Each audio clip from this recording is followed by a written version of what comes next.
નમસ્કાર, આપ જોઈ રહ્યા છો સ્પાર્ક ટુડે ન્યૂઝ। વડોદરા શહેરના છાની જકાતનાકા ટીપી 13 વિસ્તારમાં ભીમનગરમાં રહીશોમાં આક્રોશ જોવા મળ્યો છે। વિસ્તારમાં દૂષિત પીવાના પાણી અને ડ્રેનેજ લાઇનની સમસ્યાને લઈને તંત્ર વિરોધ આક્રોશ જોવા મળ્યો છે।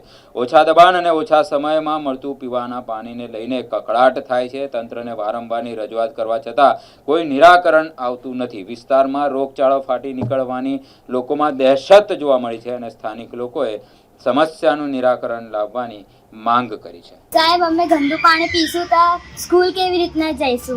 પ્લીઝ ચોખ્ખું પાણી મોકલો, તમે અમે બીમાર ના પડીએ એવી અપીલ છે મારી। પૈસા કાઢીને સાફ કરાવીએ પણ કોઈ સાંભળતું નથી। અમારે જાતે જ પૈસા આપીને બધું જ કામ કરાવવું પડે છે। ઉનાળામાં તો પાણી તો જોઈએ ને, ઉનાળો ચાલુ છે તો ઉનાળામાં તો પાણી જોઈએ કે નહીં? કમસે કમ ચોખ્ખું પાણી આવતું નહીં। સ્ટાર્ટિંગમાં તો ગંદુ જ આવે છે અને કલાકનું પાણી આવે છે 6 થી 7 એ બી કલાક બી પાણી આવતું નથી બરાબર અને એ બી ગંદુ જ હોય છે। અડધો કલાક પાણી આવે છે, બધાને પહોંચી વળતું નથી। 6 થી 7 નો સમય છે પણ 6 થી 7 નો કલાકમાં પાણી આવતું નથી। 7 વાગ્યાના પહેલા જ પાણી અમારું જતું રહે છે। ગંદુ આવે છે, માટી વાળું, એકદમ માટી વાળું પાણી। નહીં પણ 2 કલાક કમસે કમ આવે ને ચોખ્ખું આવે પાણી, કેમ કે બીમાર પડીએ, અમે કમાઈએ તો દવાખાને નાખીએ કે ખાઈએ, એવી બધી બહુ તકલીફ છે। ગલી સાફ કરવા કોઈ આવતું નહીં, મચ્છર આખી રાત તોડીને ખાય છે અમને।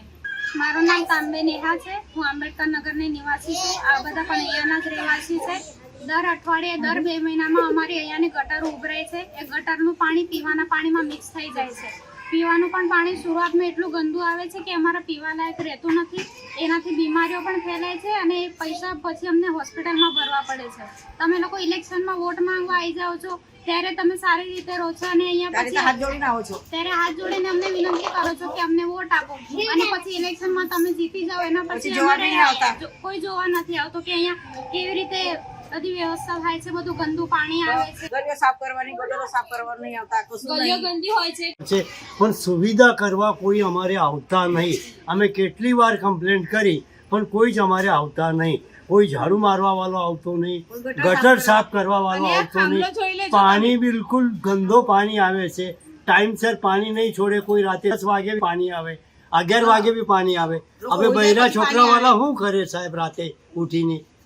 હા, એટલે અમારી કઈ સુવિધા અમે કમિશનર સાહેબને કહો છો કે અમારી કઈ તમે સુવિધા કરો।